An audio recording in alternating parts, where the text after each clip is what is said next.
On your perspective, it was a very magical operation that they did. Meaning, if you want to separate those two areas from the grid, How did separate. they understood how powerful They we did. were They did. and how powerful our land was? They did. And that actually always baffles my mind. I know. Yeah.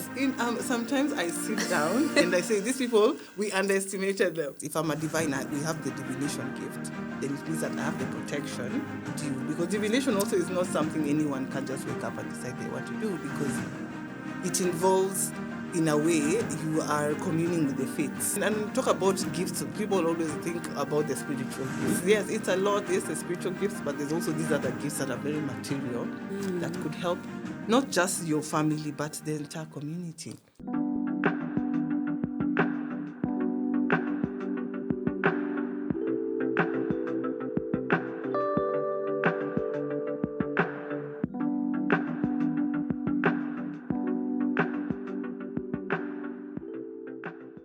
Hello and welcome back to the Art of Being Beautiful Soul.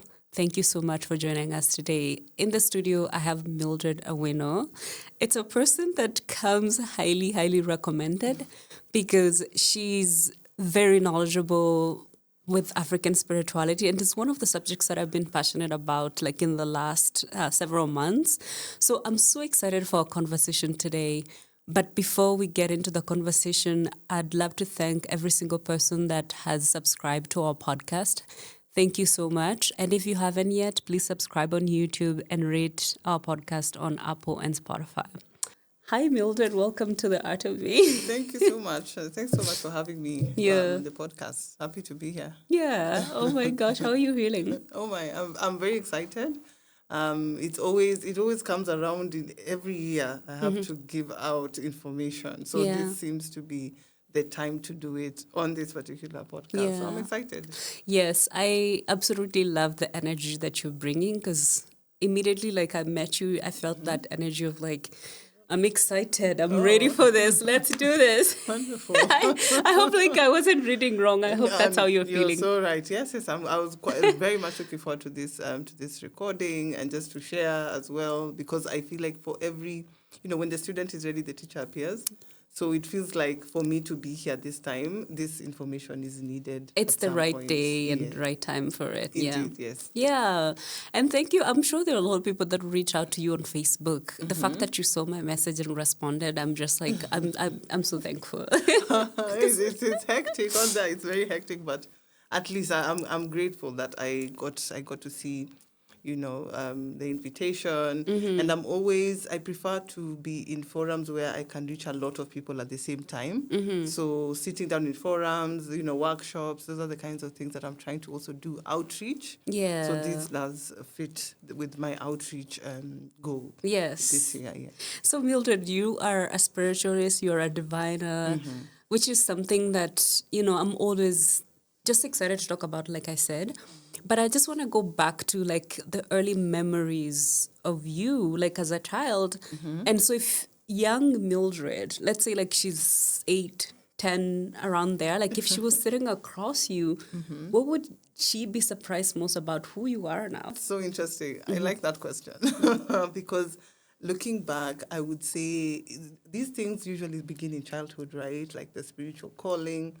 So my 8-year to 10-year-old self would look at me and say, finally, somebody can tell me what on earth is going on here. Finally, I feel like I have insights, because maybe there are things that are happening around that time. By the way, around 10 for me, it was a very big deal. It was a big season for me. I lost my brother at that time. So it was like a very hard introduction with death. Right, and loss and grief. At a very young age. Right. And we usually say this, like as spiritual practitioners, people with some kind of calling, we have to pass through something, right? A lot of us have a tough background. Tell me about it. Tell me about it. Yeah. It's tough. And sometimes people say, you could suffer soul loss if you don't navigate it very well. But at that time is when I was navigating, like I believe that was my first season of loss and grief. And look, that's version of myself looking at me now would have the answers, right, at the fingertips. Because back then I had all these questions yeah. that I was asking, and I didn't have any answers particularly. But that was when I started having direct experience with the spiritual realm, because that's when I started having those dreams and Right. starting to understand the concept of life after death, because now navigating losing my brother and all that. And I believe that's when I started having those dreams. So that's when the process started. I didn't know what was happening, of course, at that Right. time. Yeah. But now that I do, I feel like I'm the one I needed at that time. Yeah, so it's kind of it's a very, it's cyclical, and I feel like it's ordained, and you can't know everything at that time. You have to start from class 1 to get to class 8. It's like a full circle moment. Like now it Indeed. makes sense. It all makes sense. It all makes sense. And sometimes I've become very comfortable with the not knowing, because sometimes it's just not the season to know. It's maybe just the season to be present and experience it. Maybe get some insights here and there, but clarity comes at the end. You tie everything together at a particular point in your life. That speaks to me so deeply. That speaks to me so deeply, because I'm in that season of of maybe you don't need to know right now, but it's so uncomfortable for a lot of us, because, the mind wants answers. The mind wants to protect you. So it's like, what is happening, right? And we want answers, and I'm in that space where I'm actually being forced to be in that you don't have to know right now. And I've gone through that season before where after that season I had perspective. So when I look back, I'm able to see what was happening. And now I'm sure that maybe in several months, a year from now, I'm gonna look back and be like, oh, connect the dots. Absolutely. So I love what you just said. That's how it works. I love that it has come full circle for you, because like you said, sometimes you go through things, and even as a child, that don't make sense, and maybe later on you're able to put those pieces together. Are you, by any chance, a life path 7? I'm a path. I'm a 5. You're a 5, Yes, I'm a yeah, 5. Oh my goodness. Oof. Yeah. Oof. But then with the 11, I'm also very much with the 11 with the name after Sioux and numerology. Oh, when you add all your names, it's yes, it's 11. 11. Yes, the first name. Okay, the first okay. name. Yeah. So it's very interesting. So I'm in between with the with the 5, between the 5 and the 11. It's because I know 7 is very spiritual, right? And it comes with a lot of upheavals, right? Even and 11 tests. is very spiritual. In fact, even 9. 7, 9, 11. Yeah. Yes, for I'm sure. a 9. For yeah. sure. Oh, you're a 9. Ooh. You're the gurus. You're the gurus. Yeah, you're the one who are coming to ask the key questions. So many 9s. It's crazy. I have because the profile has several calculations, and I have maybe 3 or 4 9s. Wow. Yeah. Wow. So then it means, that's great. You have to really come to terms with some of these experiences that others would call tough. Yeah, and I was listening to one of your conversations where you were talking about having Saturn in Scorpio. So because recently I've started to look into Vedic astrology, or the sidereal, and I feel like both systems I can resonate, but I feel like the sidereal one is the one that I resonate with. Yeah, and so in the sidereal one, my Scorpio, my Saturn is in Scorpio. Oh, is it? Okay. Yeah, and but I have my moon is in the 8th house, and so my moon is in the 8th house in the sidereal, but then in the Western my moon is in Scorpio, so it kind of makes right. It's still, kind of still, the same. Yeah, I feel like the systems are still very self-contained. Yes, but they add so much. Yeah, but you're so right. The sidereal, when you add with the Vedic, it adds an extra layer where everything just clicks.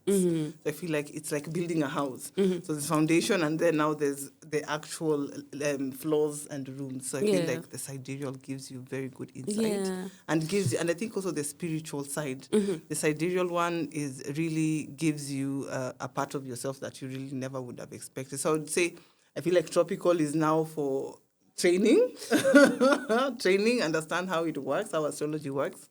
They now go to the other side that is very specialized. Yeah. And when I read my sidereal recently, I was like, oh my gosh, this explains a lot of things that I did not understand myself, about myself. And like you said, it makes sense. The both charts end up making sense. All of my placements in the tropical, they're in the sixth house, which is the same as the sidereal one. Right. But the placements in the tropical are all in Virgo, but then in the sidereal it's Leo, but in the sixth house. So it kind of So ends it's up still the making same thing. sense. Right. Yeah. In fact, it just tells you what degree of Virgo. Yes. Because again, Yeah. much as it's Leo, but the house itself is Virgo. Yeah. So it takes you deeper. And I think it's important. I feel like that's a very good way of doing it, doing both, because I've always argued that you're not just one thing. You're so many layers. You're like a building with all these rooms and all these floors, a basement and all that. And a lot of us love to lead with just the sun sign. Yes. Right? And you center your whole personality around that. And that's very, Yeah. It doesn't it's give you a limiting. lot of information. Yes, Yeah. and it's really self-limiting because there are situations that call for your sun sign, yes, to come to the center, and then there are some situations that call for your moon sign. Others call for your rising. So much. So when you look at yourself as, and I think this is also the direction that the psychological community is going into, where they're saying you're not your personality, really. Absolutely. You're not. Yeah, Absolutely. your higher self, and your higher self is now, if you look at yourself as a full circle, then you understand, I've been over-identifying with one side of the circle, as opposed to understanding that I'm the full thing, but then I'm kind of drawing from each of these archetypes. Oof, Then it becomes something very, you're like co-creating. Yeah, absolutely. Okay, so I actually wanted to talk about African spirituality and divination, which, like, of course, astrology is not removed from that. Like, At all. It's part of it, and like Yes. you talk about that a lot. Right. But so if you're a diviner, right? So I want to understand, like, for somebody who's listening and maybe they don't even know what a diviner is. Right. So if you could start there, Right. what is a diviner? And then I also want to understand, like, what was the catalyst that, brought you here? Like, what was that first point of contact? Right. But yeah, first let's start with, like, what is a diviner? Okay. A diviner is, let me describe divination particularly. Divination is the process by which we get to understand whether our actions, what we are planning on doing, or the decisions we're planning on taking, whether they are in alignment with divine will, right? So that's why we go in and ask, should I take this? If I do such and such a thing, what is going to happen? So by making those inquiries, in a way you understand that there are connections, cause and effect. So will this cause lead to an effect that makes sense, or what? So diviners, in a way, not even in a way, that's what they do. They divine will, right? And they let you know that, okay, if you do this, then this is what is going to happen. Or this particular move, it's not really aligned in terms of what's going on right now. So in Africa, we understood this very well. And we always understood that we are part of a network of connections and relationships. And that we are not simply just acting in terms of, from an individualistic perspective. It's very communal. Will my actions affect my community? Will it affect my environment? Will it be a positive effect or a negative effect? So diviners come in to then situate you, in a way, in the cosmos. This thing you're doing, where is it situated? Is it something that's adding on, or is it disrupting the flow? But always remember divine will. So every divination system, because all our different communities had different systems, but it's interesting, a lot of these divination systems were also very much tied to the celestial movements, the celestial bodies, geomancy being really astrology, but earth-based astrology, right? So as a diviner, my job is to simply ascertain or make the connections where the action that you're doing, is it according to divine will, or is it going against, or is it going to lead to an effect, an undue effect?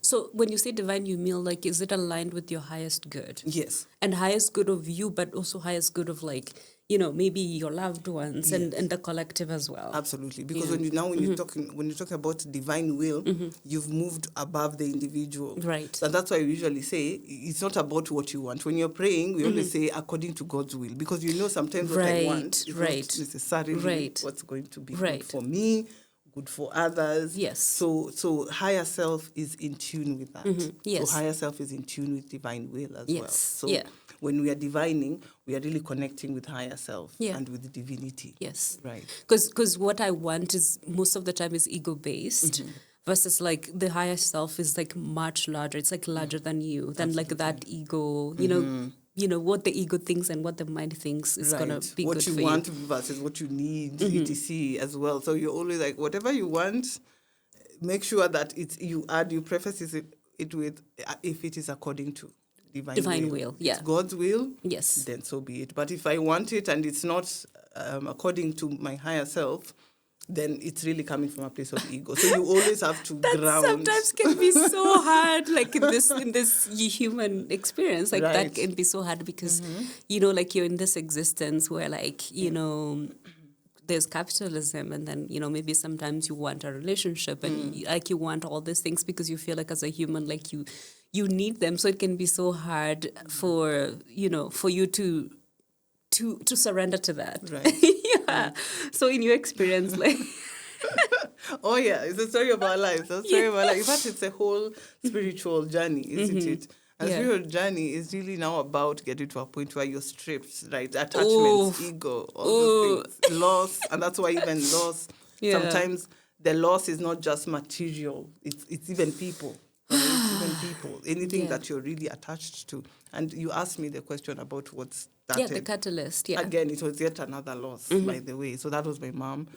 Just when I turned 33, again, that age. Wasn't that the age Jesus was crucified? Right. Yes, Yeah. that it's a very special spiritual age, apparently. You know, it was my awakening. Oh, is as well. it? Yes. Yeah. There you go. Yeah. There you go. So when I was 33, I lost my mother, and that's what really launched me into this whole world. Because, okay, of course, I had started before that, like year 2000 is when I started the big questions, right? But not really from a spiritualist perspective. I was just a seeker. Right. Up until that point. So when I lost my mother, even before then is when I also consulted. I also did my own consultations. Like I was very worried and, you know, in terms of what was happening, and very scared and afraid of losing her as well. She was in India at the time. So I remember I also made the consultation with the diviner, and they also told me, you know, they told me what they told me, but at the same time, it's when it was a plot twist. They're like, by the way, you can also do what I'm doing. You know, I'm like, what do you mean? And at that point, I was still a banker. I was still like in the whole straight and narrow, very traditional career. Everything was going well. But that was the turning point, because I feel like it created the crisis, right? The tower moment, right? For those of us who read the cards, it was such a tower moment where I felt like my whole existence, in a way, had just been rearranged.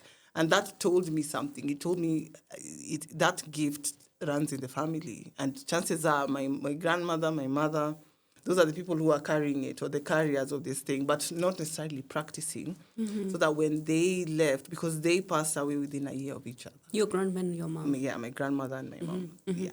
So when that happened, and I'm named after my grandmother. So when that happened, when they left, is when I just started feeling this What is it hit me. happening? It all landed on my and I went into crisis mode. That was a proper crisis. People thought I was going crazy. Others thought, oh, this one has been bewitched. Oh, this one, you know what happens. You know how it happened, because I had to leave. I left my job, and I had to now start from scratch and figure everything out. Nothing made sense anymore. I could not stay in a traditional career anymore. Well, I feel like after you go through a particular kind of awakening, it's unconscionable. And I also felt I was here for a reason. It wasn't a waste. And I feel like that reason I've already concluded it. Now it's time to go to the second one. So that's how it started for me.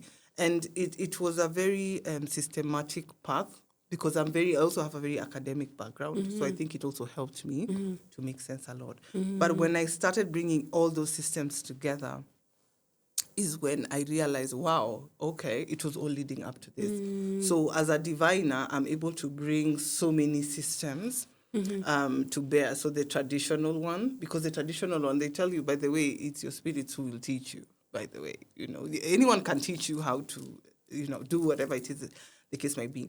But how to read the sticks, the shells, the bones. Yes. It's a very traditional divination. And in Africa, we believe that, yes, we have spirit guides. We have, if it's in your lineage to be a diviner, then you have the spirits that guide you. In fact, they teach you how to read the tools. So that's how it worked for me as well. And also just going over and above my own system, right? Because that's how you realize, like, systems like Ifa, the Ifa in West Africa, 4 tablets in Southern Africa, how they are also very astrological, and how they are very accurate and very well thought out. And again, they did not lose that information, because from our side in East Africa, we lost a lot of our Actually, knowledge. I've always wondered that. I've always wondered why that is. Like in West Africa, I feel like there's so much more connected, even in Southern Absolutely, Africa. yes. And why would you say that, like in East Africa, we just have a very different experience? And I mean, of course, there's still like some connections, but I feel like there are stronger ones in the West and then in Southern Africa. I agree. Yeah. So in your study, like, and then your journey as well, like, what would you say that is? In fact, it's very simple. Again, if you look at uptake after colonialism, right? And we took in religion. Oh my goodness, it's like, and this is now generational. Yes. From our parents' generation, grandparents and parents' generation, they took in religion at a much stronger pace, I would say, than their West or Southern African counterparts, right? So, and a lot of them now did this thing where they rejected, like in South Africa and Western Africa, in a way they harmonized them. They were there, they go to church, but they still have this thing where, okay, we understand that there's this whole other system. But for us, we threw out the baby with the bathwater and said, actually, no, these are demonic things we don't even want to do, with full proper rejection, which came with a lot of repercussions, I would say, spiritual repercussions. And those are some of the things we are working on right now, because a lot of people who consult at this time, and you do the investigations, the inquiries, you see that, oh, wow, this is very much tied to lineage. And it's important because some of these lineages, our lineages, there are certain gifts that run through lineages. And when you reject, first of all, your ancestors, you've rejected your ancestral gifts. What does that mean? It means that this particular gift that you had would have been the one to get you out of poverty, for instance, yeah, and that's one. So you lose out on the gift. Secondly, you lose out on the protection, because, for instance, if I'm a diviner, we have the divination gift, then it means that I have the protection due, because divination also is not something anyone can just wake up and decide they want to do, because it involves, in a way, you are communing with the fates, right? And if you're leaking fate, right, you are triggering certain things. There's certain backlash, actually, when you look at cosmologically. And that's why it's given to certain spaces, certain lineages, because then those lineages have the protection. And therefore, in a way, they are mandated to do it. Anybody outside, if you mess with the fates, and you don't have the protection, then you're going to have to deal with what the fates have to say, or have to do, cause and effect, in a way.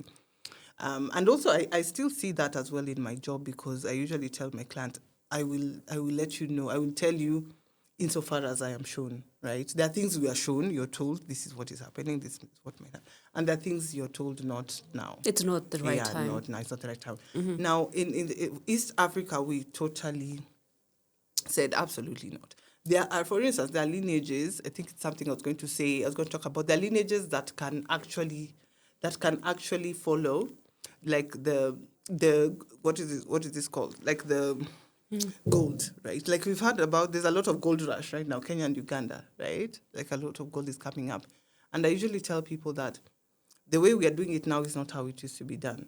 There are lineages that can follow the gold vein without digging, for instance. So imagine you have that lineage that you can trace gold veins, but you forgot.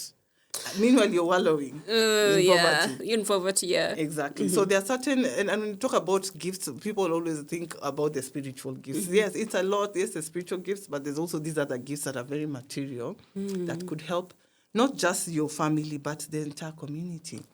So in East Africa, we lost a lot of that knowledge because of the rejection. Now, what another question I get from people is people want now to imagine in East Africa after losing all our things, people still ask us, "Oh, we want a full. Give us a system. Do we have an African astrological system, for instance?" And I usually tell people, "Okay, let me begin. Let me start from the top. Here's the thing: we lost everything. Our knowledge base is like an archaeological site. Think of it that way, okay? Whereas, let's say West Africa, they still have their temples, but for us, we completely flattened them. Oh, So now, because we flattened them, those of us who are now here are trying to bring everything together and put the stones and foundations and figure out, oh, this was the layout of the temple. So that's what we are doing essentially on this side of the continent. So I usually tell people, I know the frustration. Everyone wants a complete system, ancient system. Meanwhile, we went through colonialism. Our things were not left standing. Our things were scattered. Our things they were eroded erased everything. completely. So we are starting from scratch. So we are building. So it's coming. We are putting things together, and we are working with what we've got, and also we are collaborating with the ones whose systems are still standing because we were talking to each other. These are similar Right. things. Yes. So that's how the interconnection is. But it's so important to also, forgive ourselves and also our parents' generation, our grandparents' generation, because they were conditioned into placing their own ancestors in the realm of darkness, right? Meanwhile, we were meant to elevate them. We are meant to raise them to the level where they are the saints, right? We have elevated the saints of, say, Christianity, Catholicism, where now you can pray to Mary and Saint Thomas and Saint who, but your own ancestor who could chase goals. You said they are demons. Demons, Exactly. yes. So then what happens? You wallow in poverty. Yeah. Like now, the issue, like Africa right now, my goodness, some of the things that we're dealing with also, of course, there's the economic, political issues, historical, but there's also the spiritual side. And it's because we are still remembering, we are forgotten, right? And when we are people who've forgotten, then the wind is blowing us wherever. We become the supplier of the rest of the world, right? We give them our things, and because we don't know what to do with them, right? We have rare earths. We don't know what to do with them, so we'll sell them, right? And it won't really necessarily benefit us. Yeah. Yeah, so I would say as diviners, as spiritualists, it's also good to see ourselves as archaeologists. Really, that's what we are doing. And every time somebody asks us, "Where give us an astrology system," it's very interesting when I hear that, because you're like, yeah. I feel like that would take a lot of time. It would. It would take, like, you might start the groundwork, but I feel like the completion of it will be like generations after we are gone. Right. But also, again, I usually say you can't recreate the wheel, because, again, as those of us who are, for instance, for me, Greco-Roman astrology, really, first of all, Grecian astrology, Hellenic astrology came out of Egypt, right? So a lot of these astrological systems that are thriving now have a basis in the motherland.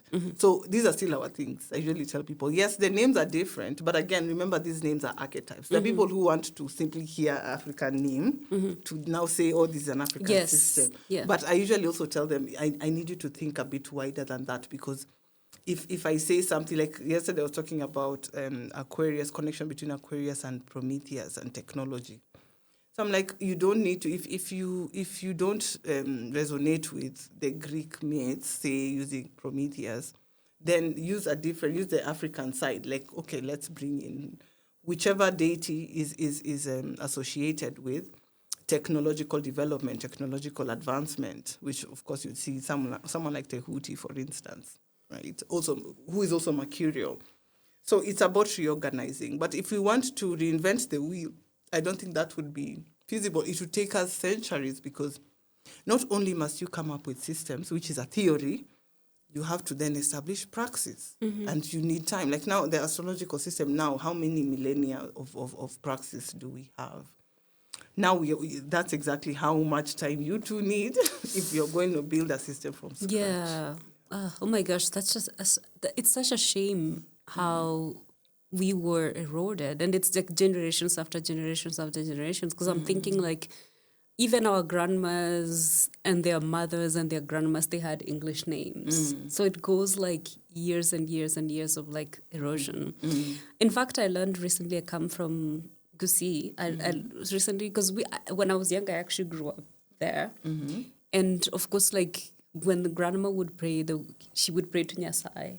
But Nyasai is Luo, isn't Nyasai, it? Right? Yes, Nyasai. Right. So I recently learned that, and I feel like I learned this in history, but I kind of maybe forgot. But the Bagusi God was Nkoro, right? Yeah. But we prayed to Nyasai, Nyasai, I right? see. And but I learned that the Nyasai was introduced to Abagusi by like Luos that were sent by colonialists. Oh, is it? Oh, okay. Yes. It was like a sub-missionary Right. mission. Right. There you go. Yeah, yeah. But again, even for us, when I usually ask them, okay, we pray to Nyasai and Jehovah, okay, though these are different. Nyasai, preceded, right? So in a way, it's syncretism. So when you're praying to Nyasai, are you praying to Jehovah, or have you then just put an extra layer? The names are also very interesting as well, and how we deal with them. So I feel like yes, there's that collaboration, that element of collaboration, and also, by the way, there was also resistance, a spiritual resistance, by the way, between the Luo and the Gusii, through the cult of Mumbo, as they call it, Mumbo. And Mumbo was the one who was saying that, we need to get the colonialists out. And the first thing you have to do is now to reject all these things that they are bringing you, reject their schools, reject their clothing, reject their things. And the Luos who took up the Mumbo, there were then the Kisi who also joined that group as well. So it's interesting how spirituality was used to indoctrinate us or to condition us. But also at the same time, there was still outpourings of spiritual resistance. Yeah. So there are also incidents of that, which I think is very interesting. For us, we resisted spiritually, whereas, say, in Central, now, the freedom fighters, the ones who then rose up and took up arms. Politically. Right. Yes, politically, militarily. Yeah. But then there's also a lot of collaboration, spiritual collaboration across board as well. Yeah. Yeah. Oh my God. So much goodness. Very interesting. I know. Yeah. Oh, it was interesting. Yeah. So divination, I think you mentioned quite a lot. And you mentioned like different tools that you can use. I know tarot is one tool, astrology is one tool, but you also mentioned like the traditional ones, the sticks, the bones. So do you work with all of this? Do you work with the bones? I know you do tarot readings and you do astrology, but when you do like ancestral divination, I work with the shells for that. You work with the shells? Yeah, I work with shells. Do you get them from the sea? Yes, actually from the beach, the beach area, just collect them. And then also some of these things you even send, by the way, a lot of these things you don't even touch. A thought that comes to you, or like you're intuitively guided to go and you don't know why, but then it makes sense later. Right, you're guided because in fact I started my divination journey. I just started with the cards because I said, okay, you know what? There's a starting point. Yeah. You've got to start somewhere. You have to start somewhere. Yeah. Let me work with what I have. So I started that. And then I remember I had this dream. Again, dreams are very important for diviners. In Africa, that's how we believe. We believe dreams are one of the major avenues. Are your dreams more personal, or are they like also about other people? Oh, yeah. They're all. It gives me so much information. In fact, the dreams that I had, I still remember dreams from like 20 years ago. Like there can be big dreams about events, say, and there can just be dreams about things that are happening to me personally. I think my dreams are more personal. Yeah, and mine are so personal, but they're very important as well. Yeah, in your journey, in my journey as well. Yes, which makes it relevant to the society as well, because in a way they're guiding you. So we usually say dreams are very important. We don't rank information given to us by our five senses. And I feel like that's very, very wise. It's wise. Yeah, I always say that I'm like a psychic of my own, but like in a dream, like my dreams are very visual and, I'm able to get information about where I'm at with regards to like my evolution, right? So I can read for myself, and like now I can interpret my dreams mine, and be able to know like what is this dream telling me.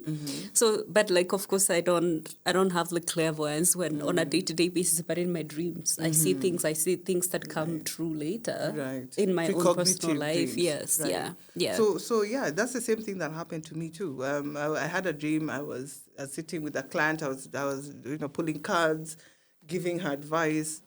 And Oh, you saw then yourself like in yeah, what's gonna come. no, I was already doing it. Oh, It you're was a already time when I was doing already it. doing it. So it was just like a random dream or something. For me, I was like, okay, I do this day to day. But the difference was there was a lady seated next to me, and she was dressed like very traditionally, white though, and Yeah. even with the turban, and she had shells, and she was doing the things, and she was now advising me. She was telling me, she was adding information for me to tell the woman something's going on. Like it was very specific information.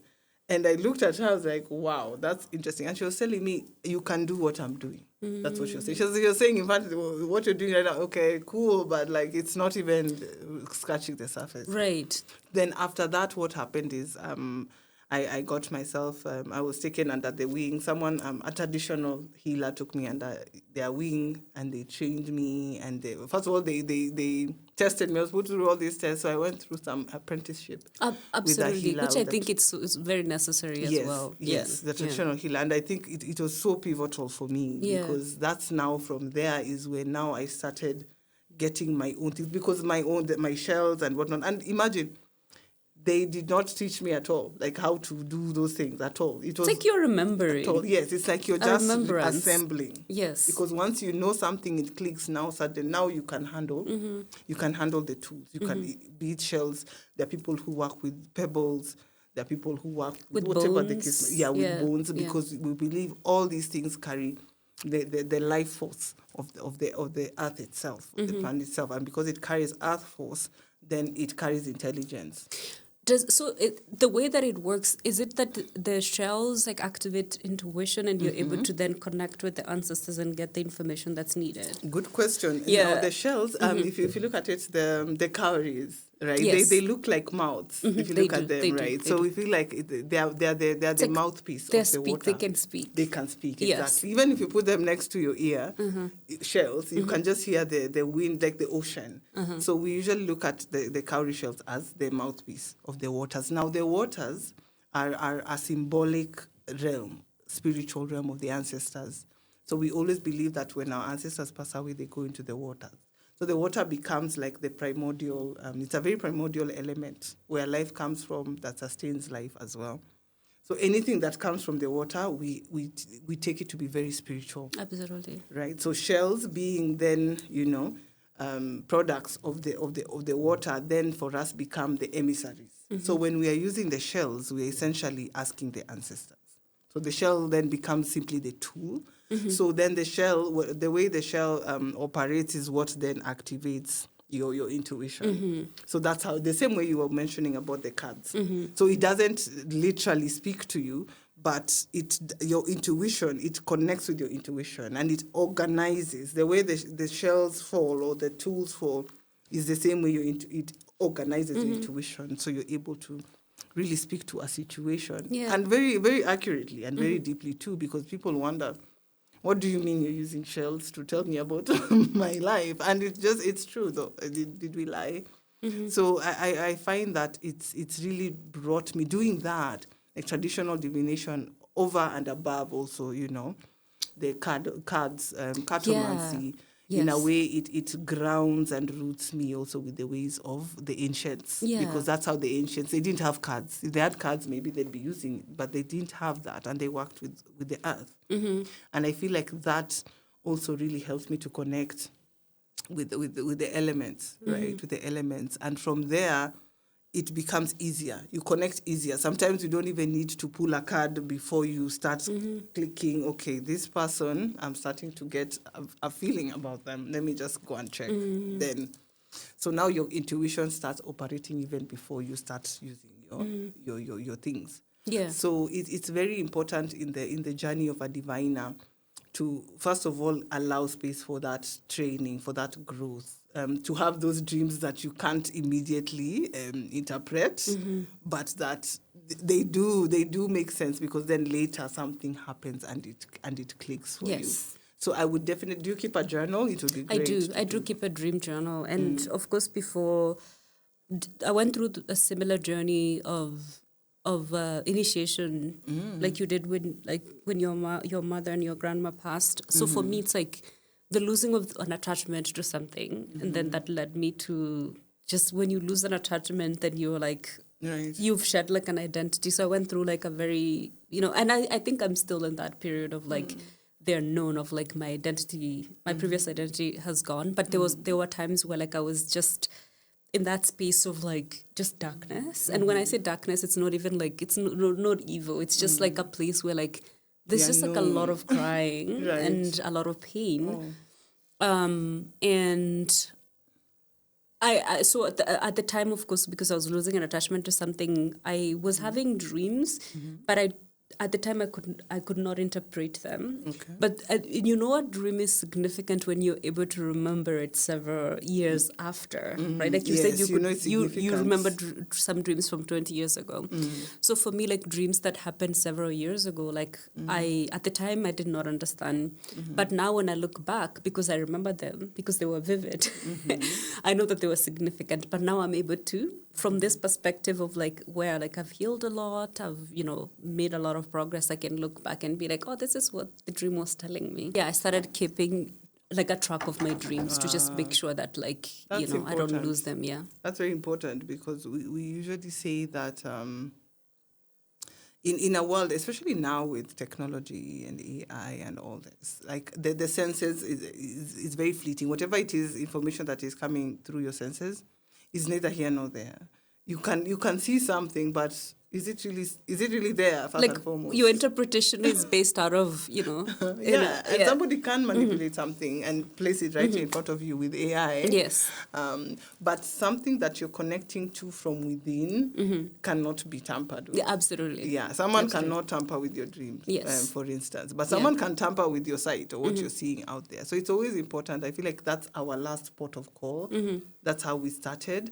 And that's how we have to continue, particularly now. And then now for you, if you want to then more Africanize your practice, I feel like the elements, working with the elements is so important. Oh my goodness, particularly for grounding, it helps us so much with water.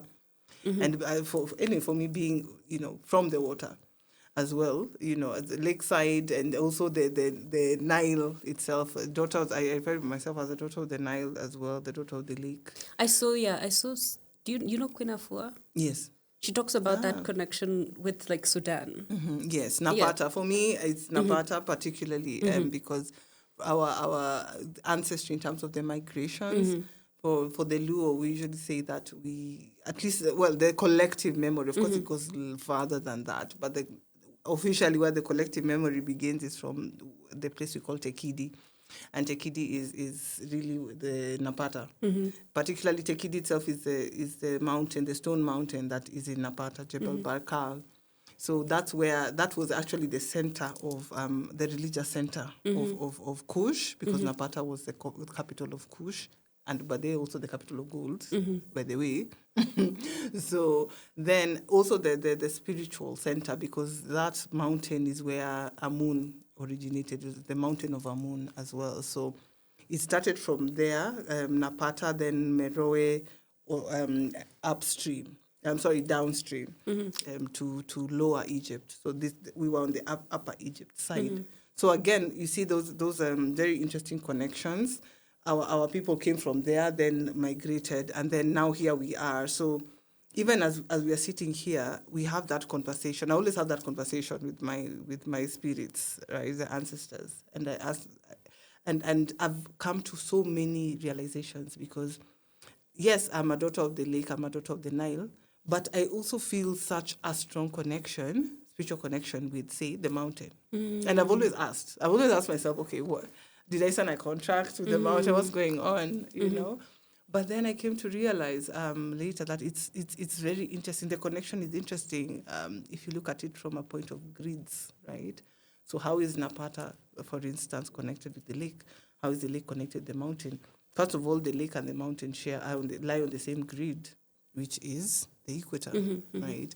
So what then happens? Everyone who, because those are very powerful points on the landscape. Now, the people who stay around any important point in the landscape, they are sort of attuned to that place. Absolutely. Yeah. So now imagine that the lake and the people who are living around the lake and the mountain and the people who are living around the mountain are ideally connected, right, along that grid. But then what happened?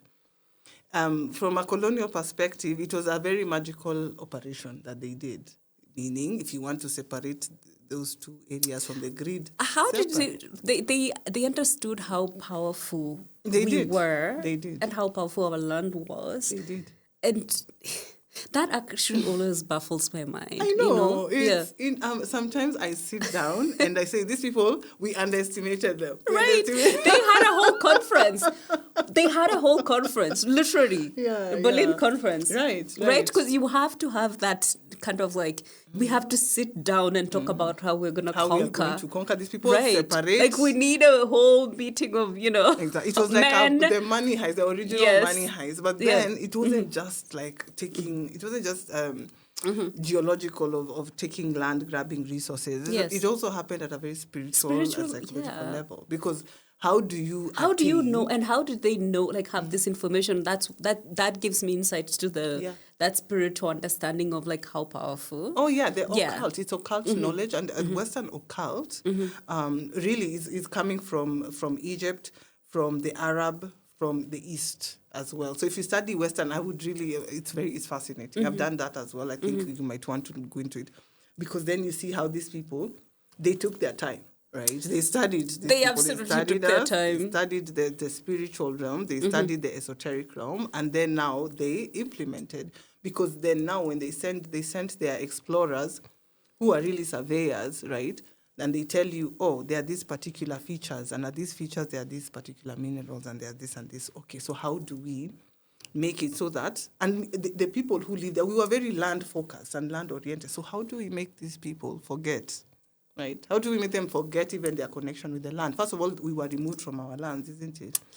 And put into those conservatories or whatever, the reserves. And then they disconnect you from your religions, because our religions were lived religions, very connected with the land. Then they create economies that are not focused on the land. Absolutely. Meaning that now even the agricultural sector, like right now, if they decide, oh, we are going, all of us are taking our things, people start panicking as if you don't have land there, as if you can't really grow your own food, etc. So now also the tribal things, tribal separation is very occult. It was occult. Yes. It is very occult. Yes. When I realized it, I'm like, oh my goodness. Fine, it's admirable. It's not a great thing they did, but it's admirable because the amount of work you put in, the kind of effort they put in. Because how do you disconnect the lake and the mountain?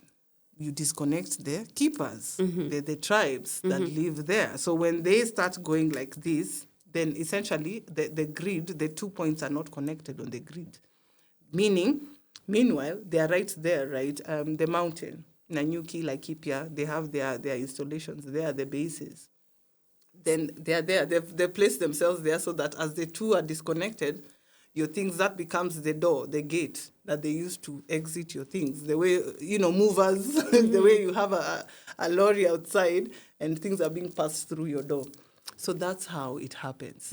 And also another way it happens is that now when the tribes are like that, they put you in a dialectic, right? Absolutely. So the mountain and the lake, for instance, must never be on the same side politically. So if the mountain is in power, the lake is in the opposition, and vice versa. The lake is, and that's what's happening right now. Yes, isn't absolutely. It? Exactly. Or even if it's not, make it happen like that, right? And for any big change to happen, those two must be together. And absolutely. The last time that happened was in 2002.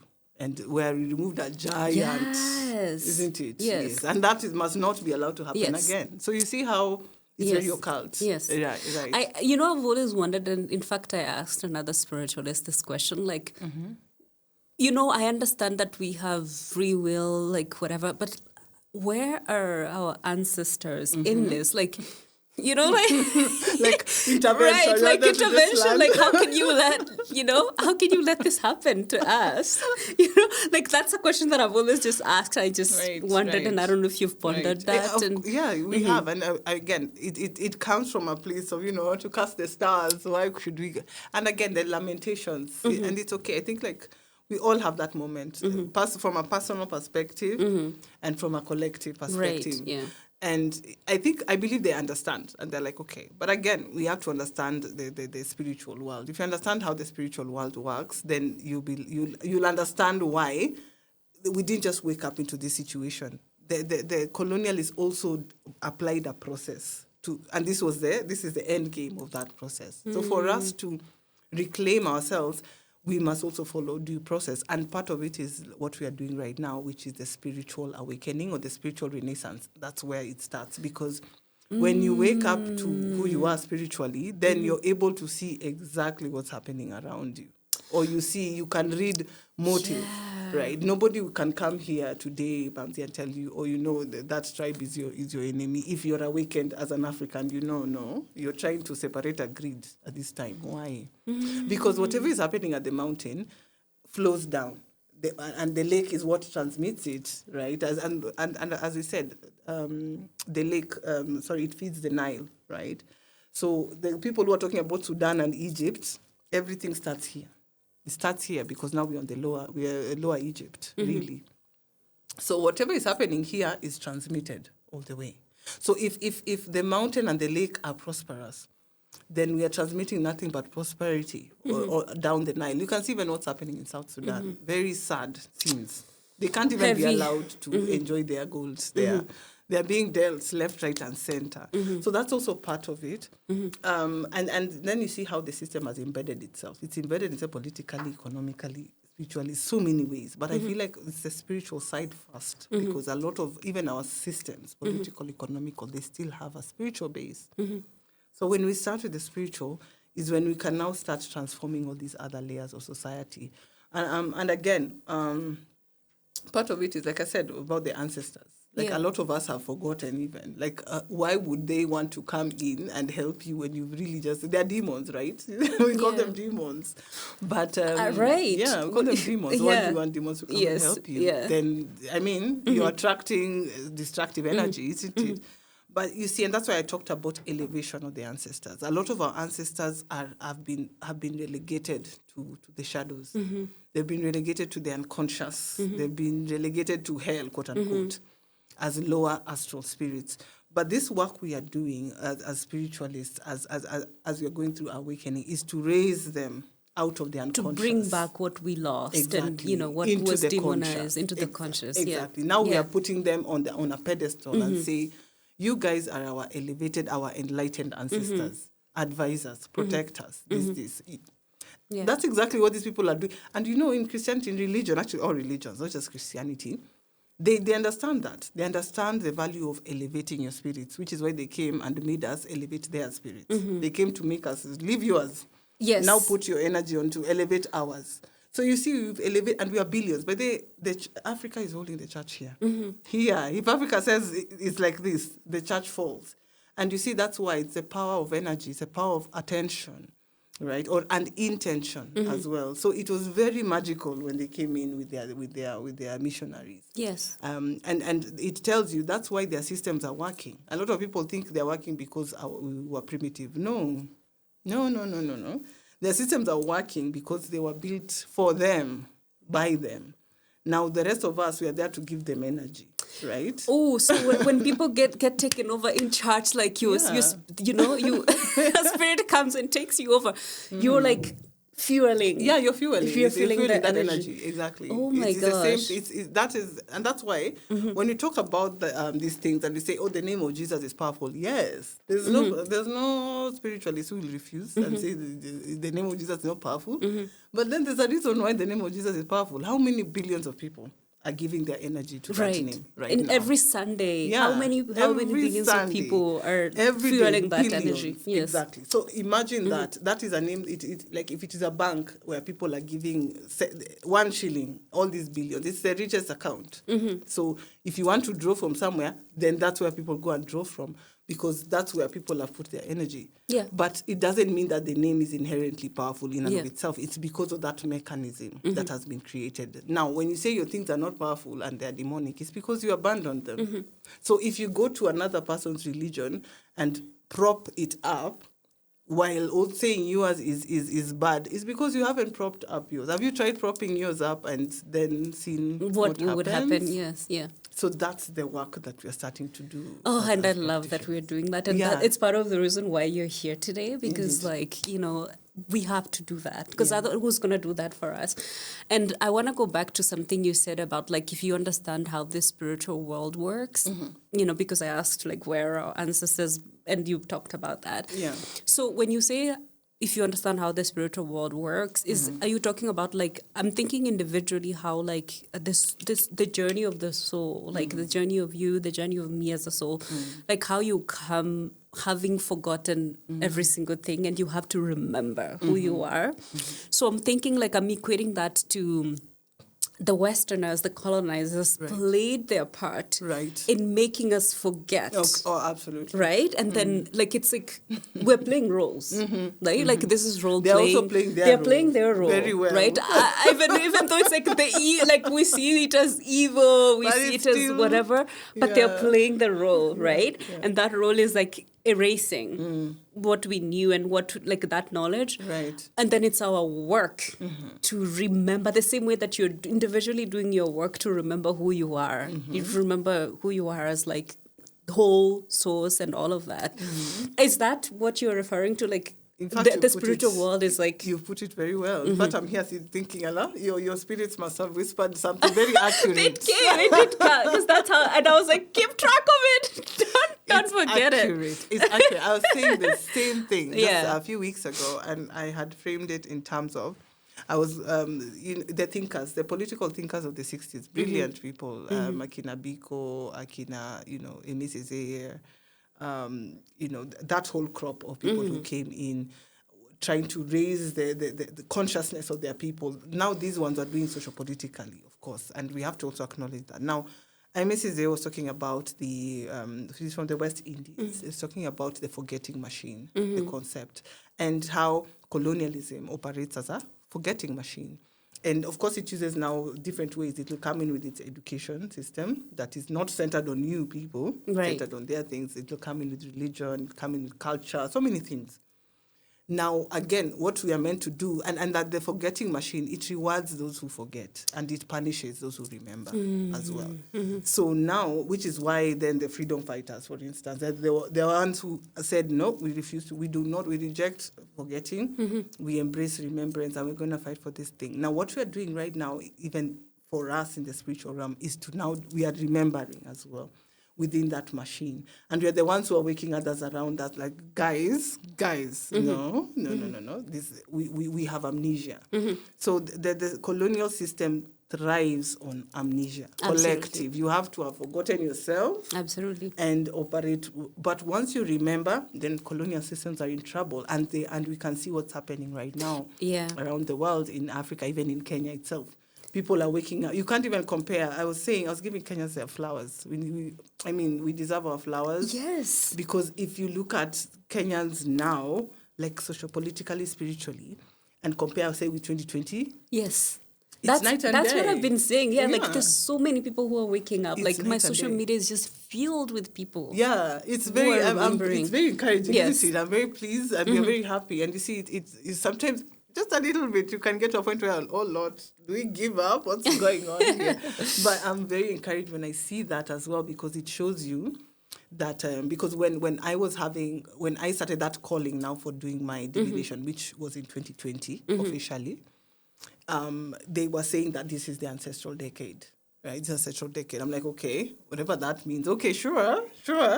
Because then I'm shocked because, it did turn out to be the ancestral decade. It did turn out to be the decade when people woke up, and not just waking up in any way, but in terms of, so we are ready to reorganize society in our image for once. And I feel like it's really a unique opportunity for us as Kenyans, for us as Africans. And I've also noticed even the diasporans, like right now, the same thing is happening that used to happen ages ago, where people used to come to the libraries at Alexandria and Timbuktu to be taught by the African teachers and African scribes. I feel like that's the same thing that's happening now. Only that now and I feel like that's also the calling. Now it's going to be East Africa, right? Remember how we talked about East Africa? We forgot. We're the ones who forgot everything. Yeah, and that, but also because we forgot everything, that we have to do so much work. But then doing all of that work, I feel like then deepens even, because you have to take a lot of years, you have to dig, but then that digging also then makes you a master. Yes, even more knowledgeable. More knowledgeable. Yeah, so now we are going to see all roads are leading to Kenya at this point. All roads are leading here, because it seems like even spiritually people are picking up on particularly the Mount Kenya. Yes, I've Mount Kenya. Been, very active spiritually as well. So people are picking up on that. But again, the land doesn't just wake up. Because remember also we had the Kenya crack in 2018, right? I feel like that one was also played a part. So now the land is awake. Now so are the people on the land. So are the keepers of that land. So now we become like, we are bringing knowledge that has not been heard of, right? Like now, yes, knowledge does exist. But the knowledge that we are coming up with lately is not something that you've had at any one time. It's very ancient. And that's what tends to happen when societies are at a crossroads, or you see now when you're suffering invasions, a lot of knowledge is hidden. And in fact, that's I've come to understand that myself, as well as a scribe, as a writer, as an uncoverer of knowledge, archaeologist. You understand some of this knowledge was hidden deliberately. When invaders are coming to burn your libraries, what do you do? Where do you put your knowledge? Some people hid it in caves. Some hide it spiritually. In the East, in Tibet, they talk about mind treasures. They hide knowledge, they hide treasure in the minds of disciples, specific ones, who will incarnate at the right time, and that knowledge appears in their mind stream, for instance. That's one. Two, we say that they hide it even in the electromagnetic fields of the planet. And that's why when what do they call it, this thing?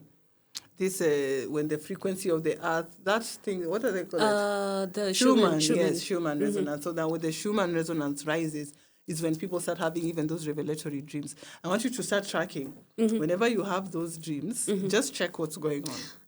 Check what's happening. Because it could be that you'll find there's connection. Something happened with the earth. There was a solar flash, the solar flare, the Schumann resonance went up. Something happened.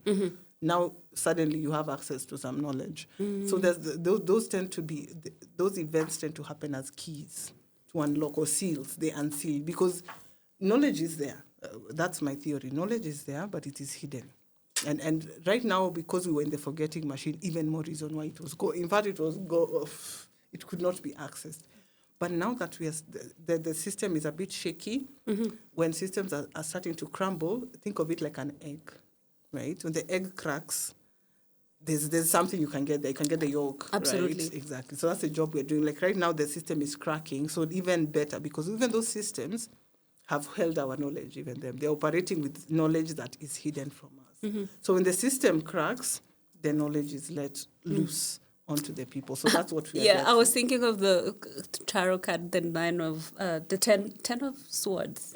Of like when, as you're talking about when the system cracks, because then you go back to the beginning. Right. And then you see in the 10 of swords, it's just dawn. It's the darkest point, but you can see the sun is rising. Yes. Exactly. Yeah. That's a good one. Yes. The tower, 10 of swords. Yes. Then an ace. Then you start with the ace. Yes. Right. Yeah. Right. Oh my God. I love that so much. So I think earlier you had mentioned that if you want to play your part in this remembrance, which like I want to play my part in this remembrance, because we need to do it. No one is going to do it for us.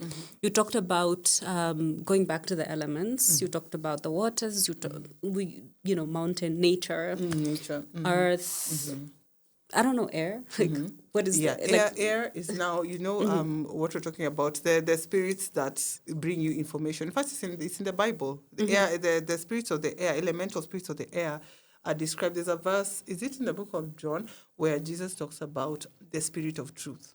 Right, the spirit, and he describes this very interestingly, where even as a spiritualist, I'm like, amen. Right, yeah. That's it. Clock it. Exactly. And he said, it's the spirit who A spirit of truth is the one who tells you, who speaks of things that he has heard, not things of it. Or no, he does not speak on his own of his own authority, but he speaks of things that he has heard, and he will come to you and he will inform you of everything that is to come. Yes, and I read that verse. I'm like, exactly, and that's why, by the way, truly, they're spiritual Christians, because there's different types of religious people. Yes. The ones who are truly in it, who truly understand, like the interpretation is not just like what you, it's not your pastors tell you at church or whatever. Yeah, right. They're not carnal Christians, because there's carnal Christians and then we have spiritual Christians, right? So the spiritual Christians who understand would not be at loggerheads with people like us who are spiritual. And they like the relationship with the Creator, with God, is not like outside of them, right? Yes, yeah, I understand. Exactly. Like so the that's why you can difference, sit and say, I can sit here with a Catholic, but a Catholic would understand very well, because they also have their system of saints, which I usually tell them, those are ancestors. Even Jesus himself is an ancestral spirit. Really, when you think of it, as long as this person was once alive and they died, and whether they rose again or not, in the flesh or the spirit, it makes them an ancestral spirit. So anyway, so like I said, when we talk about the spirit of truth, now that's the element of air. Air becomes how we connect with knowledge from above, right? From the sky, from the sky gods, so be it, so to speak. So now earth and water become the way we commune with the elements, what we call the terrestrial elements, because the earth itself is a conscious being. And we associate the earth and the water with feminine forces. And we associate air and fire with masculine forces. Exactly. So religions that demand that you only have one are very imbalanced religions. And for us as Africans, our systems had both. That was also important to have when people are doing those dives. Because when your religion or spirituality becomes a way just to continue affirming systems that are imbalanced, then you're in trouble. So yeah. what about fire? Like I think I wanted you to touch on fire. Fire is the activating element. What we call we associate fire with creativity. We associate fire with intuition as desire. Well. Yes, desire, and again, the desire itself is meant to lead into creativity, passion, things like that. Now, and that's even why even Pentecost, the Holy Spirit was personified as fire. Fire is also associated with technology, right? The bringing of technology. Now, when we burn, like, say, a candle, fire is the sun, also solar forces. So when you burn a candle, you'll see people just lighting candles. You think, oh, these ones are doing witchcraft. No, we're actually now summoning the solar forces, right? Because we believe like fire is, you have some fire is a piece of the sun that you're having. And that's why prophets would need, you can be water-based, earth-based, but fire brings, you become a prophet, like it's very futuristic type of person. And when you combine now fire and air, for instance, you become someone who can write. You become someone whose writings can endure, like for generations or eons as well. When you have earth then becomes the means through which the ideas of air and the intuition of fire is materialized or crystallized, right? And it's important because religion demonizes earth. Earthy things. The body is also get over this physical body, get over like the temptations that your physical body allows you to have. Spirituality of the ladder. Right. We must always, this just state, the spirit, yes, eliminates the body. Yes. Which is and it leads to imbalance and it leads to neurosis, which is why a lot of religious people are repressed, sexually repressed. And because of that repression, it translates as authoritarianism. They lead with a lot of authoritarianism, and you're like, these people are so repressed. My goodness. And you see, in our African practices, we understood these energies and these bodily forces, and we knew how to work with them. And that's why you can't have, like, if you have young people who used to have like those dances where they're brought together. Right, I was thinking of the dances. Yeah. And they're chaperoned, yes, and they can dance, but they can't cross a certain line. But you see, they can get some of that energy out. You can express that and, work with that sexual energy without without crossing any boundaries. The boundary, Exactly. So you see, and also so many other things, because also the lost art of initiation. We lost it, and we are paying for it as a society because think of it even like, I'm talking about like young men right now, and I've mentioned that I think before in other forums, where before the young men there was a point where when you move from a boy to a man, right? So the initiation becomes the process through which, and their fathers, the elders of that society, then bring you into manhood, and they teach you what it means to be a man. Now we lost our cultures, and therefore we lost that bridge. And now you see a lot of young men struggling. Young men don't even know what it means to be a man anymore. We've lost fathers and elders as well, people who can help to mold. Now, when you lose that, initiation was also a way where that held young men responsible or accountable, right? The RICA, the peer groups, right? Because one of the things I was arguing is that when we lack that, you start having problems like crime, right? Why do you think there's crime as well? Because a lot of these, the young men, a lot of it, if you profile a lot of it, it's young men, right? And a lot of them lack strong societal bonds, right? And then now what is left other than becoming a menace to society? But again, you don't just look at it from, these people are being a menace. Why? Okay, fine. But how did they arrive here?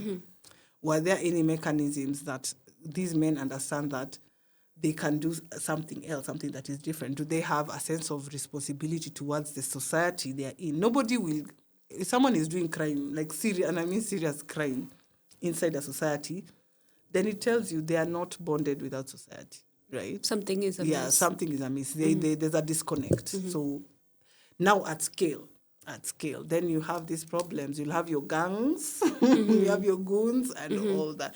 So the loss of our systems, we are really feeling it. We're really feeling it. So if we find a way, as we are going through this renaissance, to whittle that down into our societal practices. Like play part in that remembrance, like in your own way, whatever way. Yes. Whatever access you have to, if you're close to absolutely mountain, forest. Yes. And now bringing in those, those gatherings. I love those gatherings, particularly those gatherings where we say it can be either tied to the moon, full moon, new moon. Then you're like, let's meet at this stream, at this river.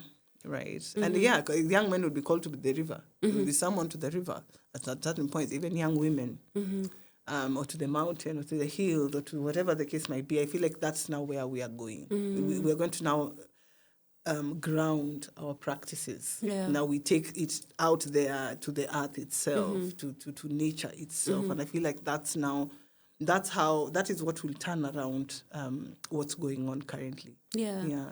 Oh, I have so much hope in the direction that we are headed. No, I'm very encouraged. From what I'm seeing, I think we are doing well. And the bridge generation was Gen X and millennials. I feel like we were the generation that now the end of the programming, of the forgetting machine. Yeah, we're the ones who remembered. They're now going back, holding the door open so that Gen Z, Gen Alpha can come through. I was thinking it from a numerological, I don't know if you've had a conversation with Siox about this, but from like a numerological perspective, there are a lot of Gen Zs, they don't have the 9 in their birth rates. Like people that were born in the 2000s, like if you were not born in 2009, you're not born on the 19th, you're not born on the 9. There are so many people that were not born on those dates. Okay. So therefore, you're going to lack the 9. And 9 is about like authority, authoritarianism and whatever. So of course, if you don't have that 9, you're not going to... That's why, like, people, they can wake up and quit jobs because they don't obey, like, the authority of the way that we used to. We have that 9, right? And they don't have, a lot of them don't have that 9. Yeah, but I was born on the 9th month myself.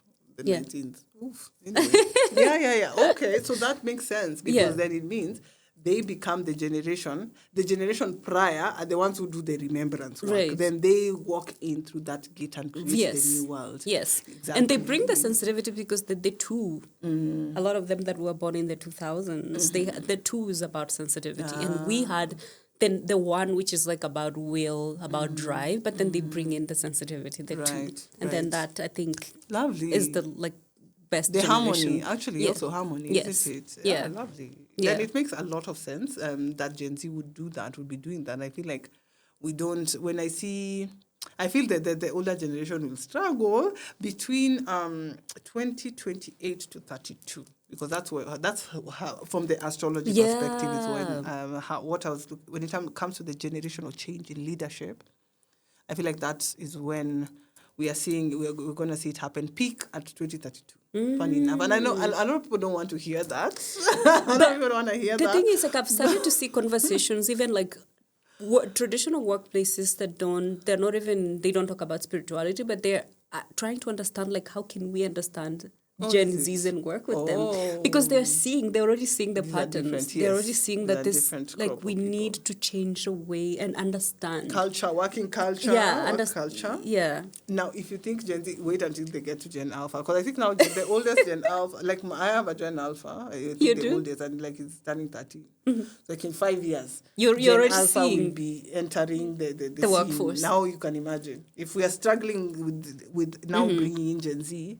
Think about Gen Alpha, the digital, vifaranga vya computer, proper. Yeah. Vifaranga, yeah. So that's a very good direction, because then it means that we are operating as a live organism. We usually say in systems theory that corporations, societies, communities, families, countries, they are living things. They're living things, and with cells, because they have members who come in, go out. But now, when a society refuses to respond to stimuli, external or internal, then you're behaving like you're a dead organism. Absolutely. Please, can you look alive? Go with the times, you know. React, respond, you know, adapt. So when you're seeing stimuli is looking like this, then what are you doing to meet that stimuli? Exactly. So when I hear that even the workplaces are picking up on it and trying to really see how to work with this new generation, then yes, they are because that's the generation that's going to provide the labor that you need. Like, how else are you going to function? You really have to go with the changes. Yeah, you can't collapse everything into itself like that, unless you just want to see chaos, proper chaos. Because also, we're not chaotic societies. We're very organized. Yeah, so it's just understanding the foundation of our how we organize ourselves, then to bring that in. But the older generation, like right now, the way, you know, that feeling of you're old, therefore you have authority, and aka also you're young, and therefore you still don't have authority. Yeah. I think that's also something that's being challenged right now. Yes. Because again, you can't say like 40s. What do you mean 40s is old? Well, young. 40s is not young. In fact, in the old days, 40s is now an elder. 40s is when you now enter the land of the elders themselves. So where now the elderly generation now have to now step into their advisory role, because a lot of them want to hang on to the leadership role, which also shows lack of trust in their own training of the young people. Because what do you mean you don't trust a 40-year-old to become a CEO, to become a leader, to become what do you want? Want you the ones who trained them? If you trust them, it's the same way. I was saying the same thing about, you see, when Dangote, with his 3 daughters, there's a point where he's now bringing them into leadership. And I made a comment about that, and they said, this is the act of a father who has mentored his daughters from scratch. That is the only way out, because tell me how. Nobody, if he didn't do that, it meant that he doesn't trust them, but he's showing that he's trusting them. He's starting to give them full responsibilities, yeah. Exactly. So it demonstrates he knows why he's doing that. He's walked the path with them. He did not abandon them. He invested in them. So now he's ready. He trusts them to take up leadership. Now, I feel like the older generation, particularly the political class, have to answer in terms of they must not really trust in either they were not busy. They did not take time to mentor. And so now when they hear the young people are coming in, it becomes a battle. Where is it? Where is it not? I feel like now the older generation would play such a pivotal role in advisory. Yeah, absolutely. Let the younger generation come in, but hold their hand. Yeah. Don't be the one who's still pushing back. On them. And then, people won't like it when they hear about how we used to operate kingship, because kingship, if you have the slightest sign of old age. You're not supposed to be near any kingship because they associated the king with the land. And if the king is vital, there's vitality and is strong, then the land is strong, the land is. But if the king is frail, so is the land. Right. Exactly. So they used to say, no, next. In fact, there are others the other societies who are very strict, even illness. You could be a young king and you're ill. Yeah. Yeah. You have Because to go. I'm thinking it's an energy as well. Like, what energy are you bringing? Yeah, Right? yeah, Because that's very important. So I think, oh my God, we've been talking for like almost an hour and 20 minutes. Wow. And we haven't even scratched the surface. But I think that's the beauty, because there's just so much to talk about with you, and I would love to have you again, because we can never finish. We can't do it in one sitting. Yeah. But as we conclude this conversation, like, I wanted to, like, if somebody is listening, there's just so much, about African spirituality. Like, we've talked about how, like, it's been eroded, it's been lost, but there's so much hope that we're seeing, like, a lot of people on social media. And the reason why, like, I'm drawn to have this conversation is because I see it in the comments whenever I talk about, whenever I bring an African spiritualist. Right. There's so many people who are interested in this. And it shows that they are playing their part in that remembrance, right? So if somebody was listening and you're speaking directly to them and they're kind of lost in terms of where to begin, we've talked about, like, the going back to the elements, going back to nature. What else would you say to them? Like, if I'm being honest, sometimes I feel overwhelmed. Yeah. And, like, in terms of, like, even working with my ancestors, something that I've talked about, I feel like there's just so much of, like, how to even begin. And then when I look at the Abagusi, whenever I go online, like, there's just lack of information. Yeah, but the way that's the thing. Yeah, that's the challenge. Right. That people want information. They're now at the point where, now we've woken up, give us the information. People are hungry for it. And I've been there myself as well. And I know it can be very frustrating because in this world, you're not given information because you want information. Again, it's a question about the higher self and the ego. Right, yes. And again, I came to realize just by studying the nature of revelation, because in African spirituality, a lot of information is revealed to you. It's not that somebody will sit and teach you. Like you said, when the student is ready, the teacher will show themselves. Exactly, will appear. Like when I was starting, it's really reminding me of the same, because I've been there, when you're the debutant and you want to know what's going on, what is this, what is that, how do I do this, how do I do that? And your guide always has to temper, please come slowly. There's no rush. Absolutely. Yeah. Like, I feel like it has to come in bits and bites, because for you to digest and even integrate. Even when it's overwhelming, like it can be repelling. Yes, you need to integrate, and sometimes it can take you months to integrate one thing. Because this is my journey started as a seeker in 2000, which means that now this is the year 26. Okay. Meanwhile, if somebody comes and they want to know, they want the knowledge that you've been building for 26 years, and they want it in like bad. 2 months. Yeah, they want it in 2 weeks. It doesn't work like that, because then it's not. It's just something for. It's intellectual. It's not because like integration, you have to live that experience, like absolutely. And embody versus like, I understand this knowledge intellectually, but then like you're not living. It has to be like the living thing. Yeah, exactly. And I think that's what I would bring to the viewers and those who want to start this path and this journey. That it's not, you have to look at it as something more than, it's not an intellectual or academic journey. pursuit. Yeah, it is. In fact, these are things that take lifetimes. But the Vedic astrology, they say that you can't master astrology in one lifetime. They say that you I see that. Yes, and I do as well. I agree with that. I agree, by the way. Yes, it takes lifetimes. So that even if you've mastered it in this lifetime, rest assured it's not your first lifetime to study it. Yeah. It's taken some time. So there's always going to be a point where you feel like, I don't know much. I want to know more. But again, when you're at that point, then someone has to ask you, okay, so what you know up until this point, how have you integrated it? How have you embodied it? How are you living it? Because we never get, as a spiritualist myself, I've never gotten to a point where I'm like, now I want to know more about thing X. It always comes. It's always brought. When it needs to come. Yes. Yeah. Suddenly one day I wake up and suddenly I'm thinking about something. It's not like someone whispers in my ear like, oh, we need to.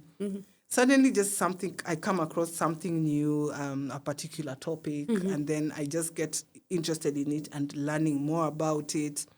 And I take time going deep into it, thinking about it. Sometimes I can think, there's something I'll post on my page. You think like I just woke up and no. I've been thinking about it for weeks and weeks and weeks, sometimes even a year. But also I'd say to just normalize having mentors or learning or being in that spirit of being teachable. Yes, absolutely. Yeah, without feeling entitled to knowledge. Yeah. Because knowledge, nobody in this spiritual world, nobody is going to tell you anything. Because, and one of the reasons I was telling you that our systems are lost, we are recovering, is because a lot of it also is sitting with oath-bound initiates. Right, sitting with, they're guarded by elementals, right? You've heard about treasures that are guarded by serpents, right? They're guarded by elemental spirits. So a lot of that knowledge, ask yourself, if knowledge is not coming to you, it might be under guardians, custodianship. So now, what are the requirements of that guardian? So, and a lot of us, the knowledge that I am giving out is knowledge that I've gotten to a point where now I can access it, or it has been revealed to me. Then now I can. So understanding the mechanism, the spiritual mechanism through which revelation happens, it's not like the academic or whatever the case may be. And also not to feel like I know you know nothing, Jones. No. You know something. Absolutely. Yeah. I agree with that, because I've seen it in my own journey. Like a lot of those things that I was going through and the pain that I was going through. It's funny, like it's like I'm processing something and then I don't even know why it's happening. I'm just going through contrast. I'm going through pain. But later, it's like I gain an insight. An insight comes about like what I just processed. And I would talk about it as if like, and sometimes I don't understand where this is coming from, but it's coming from like all of what I was processing. Yeah.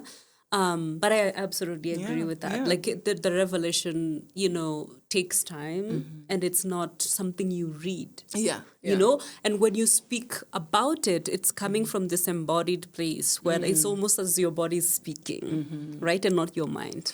Yeah. Yes, that part about the body. Actually, thank you very much. That's a good one. Listen, it's like your spirit guides. Your spirit guides. Because whenever I'm speaking to somebody like you, it's just an open channel, right? Oh yes, actually. Yeah. No, you're right. You're right. Yes, the body, the wisdom of the body, and you see now that's what was taken from us, right? Now we are up here in the head, but then I would also urge them, that returning to the spirit is also returning to the body, and that your body also has something to say. Abandon whatever the church has told you about the body. Yeah. Absolutely. Come your back to the body. Has something to say. Like you said, like this is how I feel, the gut feeling. What is your heart saying? Yes. What is, where are your legs taking? Yes. So I also had to learn to listen to my body and not, sometimes your body will say something that your mind wants to cancel out and debate. Rationalize or try to like override your body. Yes. There's so many times, like I was in fact talking about it yesterday, which is such a, I don't believe in coincidences. Last night we were talking about how the body communicates with you, especially like in the context of relationships. When you're with the wrong person, the body always tells you the first time. Yes. Yeah, it's whether you're listening or not. But later you're like, when somebody's like, were there red flags? There were, because your body did tell you, but you were just not listening. We're gonna talk about it very soon. Relationships that's a whole other thing. We'll talk about it very soon. But you're right. But the body's intelligence. Yes, the body's intelligence is something I would also urge the African people, diasporan people, even if you're not African, because everyone right now on the planet is trying to do that spiritual work, and even people whose legacies come from those ones who came to colonize and subjugate and dominate. Many of their descendants are also starting to do work to rehabilitate their lineages, which is entirely allowable. Yeah. So it starts with the body Yes. as well. And then now, when the knowledge is like right now, everyone who's watching this thing has manifested it, to be honest. Everyone who's watching this podcast manifested it. So then that becomes a sign. And maybe something we've talked about here has given them something to follow. Yeah. Then that becomes their charge for this season. Yeah. Until they get it and something is revealed, then they can move to the next step. Yeah. That's how I would put it for them. Yeah. Amazing. Thank you so much. As we conclude this conversation, I just want just to ask you a few questions. Sure. So that we can conclude this, knowing that you're coming back, because there's just so much. So at this moment, if your soul or like your higher self was speaking to you directly, or what would it say to you? Right now? Oh, wow. Oh, my goodness. Oh, Lord. It's telling me so much. It's telling me that we are at a very pivotal point in our human evolution, our spiritual human evolution. Actually, this is human evolution is spiritual at this time, and that we might be looking at it as something very simple. We are awakening, to our spiritual, sources, our spiritual foundations, the ancestors. But really, what we are doing is much deeper. As we are awakening, we are bringing back the ancient human, right? The prototype of the ancient / future human, right? And the prototype of the ancient human and the future human is something that the modern human will look at and think, oh, are you like a mutant? What's going on? Yeah. Alien. Yeah, you're an alien. Where are you from? No. So this work that we are doing is going to put us to become potential, the way they call it, citizens of advanced civilizations. Because our ancient civilizations were advanced, spiritually advanced. Some were also materially advanced or technologically advanced.